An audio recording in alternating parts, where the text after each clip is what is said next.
This picture, as you can see, was taken in a busy American city. This picture was taken at exactly the same time and at the same spot. Question: how was it done? A modern motion picture camera photographed the traffic in action, while the Daguerre camera, the great-great-granddaddy of all cameras, was used to photograph the buildings alone. The action of this camera is so slow that there isn't time for moving objects to register on the film. On the other hand, the buildings, being stationary, gradually formed a sharp, clear image. And why use the Daguerre camera?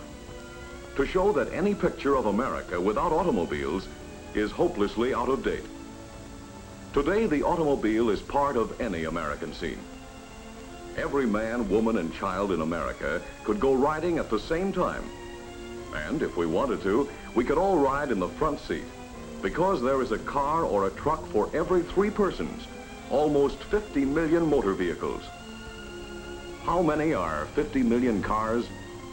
Bumper to bumper, they would stretch around the earth at the equator 7 times. The distance we drive our cars and trucks every day would take us on 5 daily round trips to the sun. But the real importance of the motor car is in the way it has opened up new horizons in our way of living. And that brings up a very interesting fact about 1 out of every 7 American workers. Let's see what it is about that 1 worker out of 7. 1, 2, 3, 4, 5, 6, 7. Sir, what do you do for a living? You've heard of toot-testers, haven't you? Well, I'm a toot-tester. Yes, this man is a toot-tester. He listens to automobile horns in a factory to be sure they are tuned to the proper musical tone. If anybody should ever ask you what the proper musical tone is, it's E-flat combined with G. Let's try again. Pardon us, sir, but would you tell us what business you're in? Why, certainly. I'm a farmer. And what do you grow on your farm?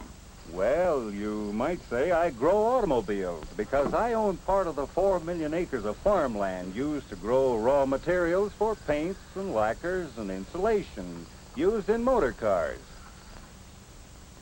And you, sir, it seems that you're a miner. What do you mine? I mine automobiles. You see, it takes the miner to dig the iron and the coal and limestone for automotive steel.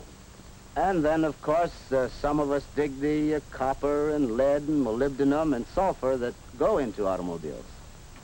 You might get answers like that in any crowd, anywhere, from any one of over 9 million men and women who make their living directly because of automobile transportation. That's what we mean by 1 out of 7. Let's see how many it takes to make over 9 million people. We'll begin with the city of Los Angeles, which has become our 4th largest city. Suppose every family in Los Angeles should decide for some reason to move elsewhere. Then suppose into each house left vacant, there should move a family of a worker in the automobile industry, the 1 man out of 7. Actually, Los Angeles isn't nearly big enough to hold them all, nor, for that matter, is the whole state of California. You see, there'd be the steel workers, the men who make steel for the automobile, and their families. There'd be the families of glass workers who make automobile glass.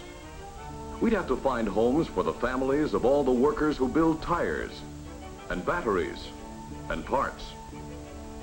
And we'd have to make room for the 800,000 families of the men in the big motor car and truck assembly plants. Yes, it would be moving day for 1 out of every 7 families in the United States. And we'd have to include the moving van driver and his family too. Because you see, he is one of more than 5 million drivers who drive for a living. Trucks, buses, and taxis.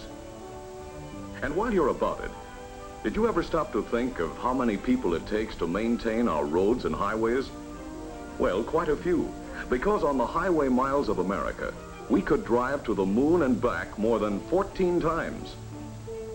Well, does that account for 1 out of every 7 workers in America? Not quite. But it does when you add the men who sell motor cars and the men who service them. Moving the families of the 1 worker out of 7, gradually replacing family for family. We'd need all the houses in California, Oregon and Washington, Idaho, Utah and Arizona, Montana, Wyoming and Colorado, and part of Texas to find homes for the people who make their living directly because of the motor car. And this brings up an interesting question. What would these people be doing if the motor car had remained a luxury for a few rather than a necessity for so many? And what about all the people who depend indirectly on the motor car for the way they live? Looking at it this way, we can fill up all the homes from North Dakota to Texas and from Minnesota to Arkansas, all the way to the banks of the Mississippi with the families of the men who use motor cars or trucks in their business. The plumber, the painter, the florist, the meter man, the rural mail carrier,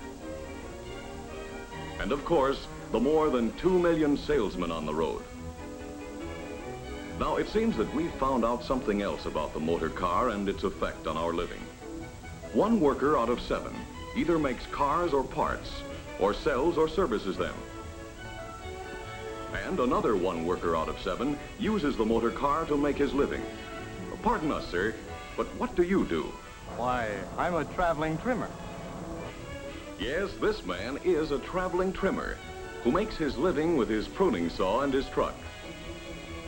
Yes, for that 2nd man out of 7, there are all kinds of jobs that you might not even think of as being connected with the motor car. The traffic policeman, and the people who make and sell traffic lights and parking meters. But would you think of railroad engineers? You would if you knew that transporting raw materials and finished products to keep our American system of individual transportation by motor car rolling takes 4 million freight carloads per year. 1/6 of all retail business firms are connected with the automobile. Yes, even including little Jimmy's first business venture, the motor car makes business for America. And 1 out of every 5 retail sales dollars in America changes hands because the motor car made it possible. Yes, the motor car has been a key factor in all the ways we do business in America.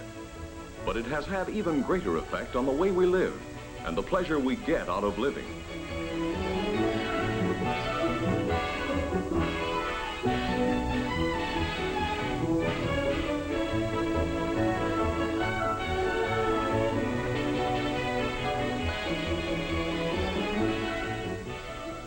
Being able to drive out into the country has made many of us want to live in the country. And the motor car has made it possible for millions. Today, suburban construction is more than 3 times the construction in the city. And just as the motor car is a tool for working, with more than half of us using it to go to and from our daily work, so it is a tool for enjoyment. It puts America at our doorstep for business or pleasure. Whether you're traveling on business or pleasure, the chances are even that you'll travel by motor car. More than half of us take yearly vacations, and most of us take them on the highway. As a result, the tourist and resort industry ranks among the 3 most important industries in 16 states. We have seen how the Daguerre camera, a camera from the past, can take a picture of the past to show how our horizons have been expanded by the motor car. And the greatness of America has been that we are never content to stop at the horizon we can see. We know that there is another and another horizon beyond. The motor car industry, as it has recognized its responsibilities in our progress through yesterday to get where we are today, is already at work on the design of tomorrow, exploring, developing, testing, to improve the cars we drive, to make them safer, more comfortable, more enjoyable. If we are to realize in full the motor car's vast potential for good, we must use it and care for it wisely. The motor car has been the key to open new horizons, not for the few, but for all. And all of us share in the responsibility of safeguarding the benefits it has brought. If we plan for the future, if we look ahead to clear all obstacles and roadblocks, if we recognize the importance of this great individual freedom of movement, the motor car will be the key to our ever-widening horizons of tomorrow.